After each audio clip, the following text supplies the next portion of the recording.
अस्सलाम वालेकुम। आज का जो हमारा लेक्चर है वो है प्रोसेस ऑफ मेमोरी पर। तो आइए स्टार्ट करते हैं। प्रोसेस कह सकते हैं या फंक्शंस ऑफ मेमोरी कह सकते हैं हम। इसमें तीन प्रोसेसेस हैं या functions: encoding, storage and retrieval.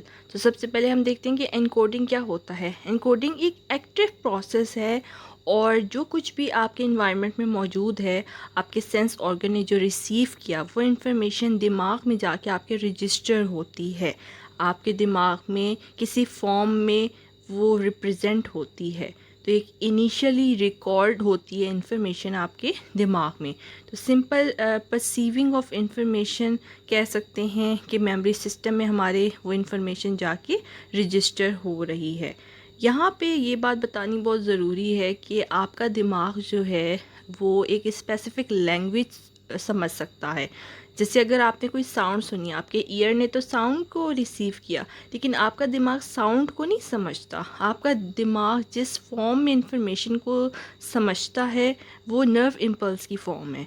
तो आपके जो कान से आवाज़ पहुँच गई तो वो कन्वर्ट हो जाती है नर्व इम्पल्स की फॉर्म में, और वो नर्व इम्पल्स ट्रैवल करती है आपके ब्रेन तक और ब्रेन में जाके रजिस्टर होती है। इसी तरह से विजुअल सिस्टम की एग्जांपल यहाँ लिखी हुई है कि आपने अगर कोई चीज़ देखी तो आपके रेटिना पे इमेज बन रहा होता है, और उसके बाद वो जो इमेज होता है वो कन्वर्ट होता है आपकी नर्व इम्पल्स की फॉर्म में। एक सिग्नल्स हैं उनकी फॉर्म में कन्वर्ट हो जाता है और वो ब्रेन में जाके फिर रजिस्टर होता है। तो ये इनिशियल एनकोडिंग जो इन्फॉर्मेशन की इनिशियली जो रजिस्टर हो रही है इन्फॉर्मेशन आपके ब्रेन में जाके, this is called encoding. Second number पर आता है स्टोरेज।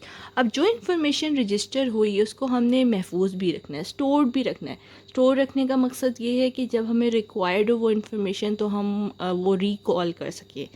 और इसकी एग्जांपल हम यूँ सिंपल ले सकते हैं कि आप अगर अपनी चीज़ों को, आपके जो रूम की चीज़ें आप सही जगह पे सही प्रॉपर प्लेस पर उसको रखते हैं, तो जब आपको रिक्वायर्ड होती है वो कोई भी आइटम, तो आप आराम से आपको जो है वो चीज़ ले सकते हैं। इसी तरह से लाइब्रेरी की अगर बात की जाए, लाइब्रेरी में अगर आप बुक्स को प्रॉपर्ली प्लेस करें तो आपको कोई बुक अगर रिक्वायर्ड हो तो आपको ढूंढना फिर आसान हो जाता है। तो स्टोरेज भी बहुत इम्पॉर्टेंट है इनकोडिंग के बाद।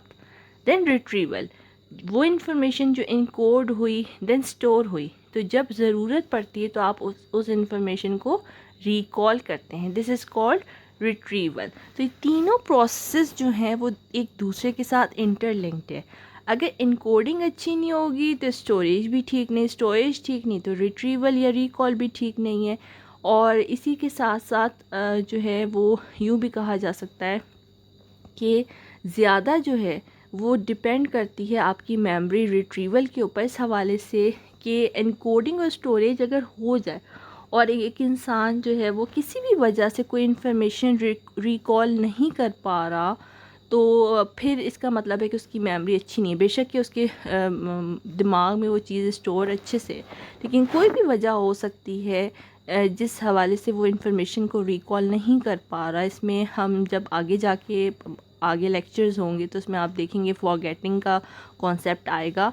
तो जब तक आप इंफॉर्मेशन को रिकॉल नहीं करते, रिट्रीव नहीं करते, हम आपकी मेमोरी को एसेस नहीं कर सकते, बेशक कि इंफॉर्मेशन इनकोड या स्टोर बहुत अच्छी हुई हुई हो।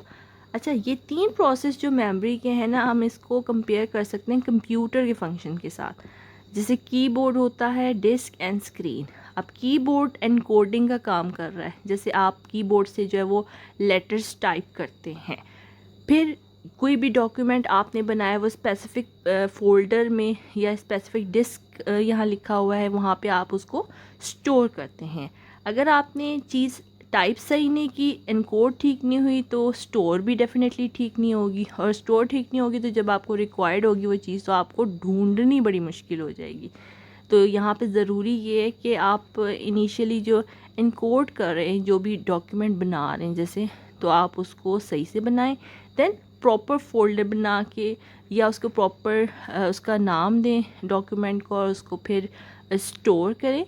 और जब आपको रिक्वायर्ड हो वो डॉक्यूमेंट तो आप जो है वो आराम से उसको, क्योंकि आपने स्टोर सही जगह पे किया होगा, आपको याद होगा, तो आप जो है वो इसको रिट्रीव करना आसान हो जाएगा आपके लिए। तो आपका जो रिट्रीवल आएगा वो आपके स्क्रीन पे वो डॉक्यूमेंट दोबारा आपके पास शो हो जाएगा जो आपने स्टोर किया हुआ होगा।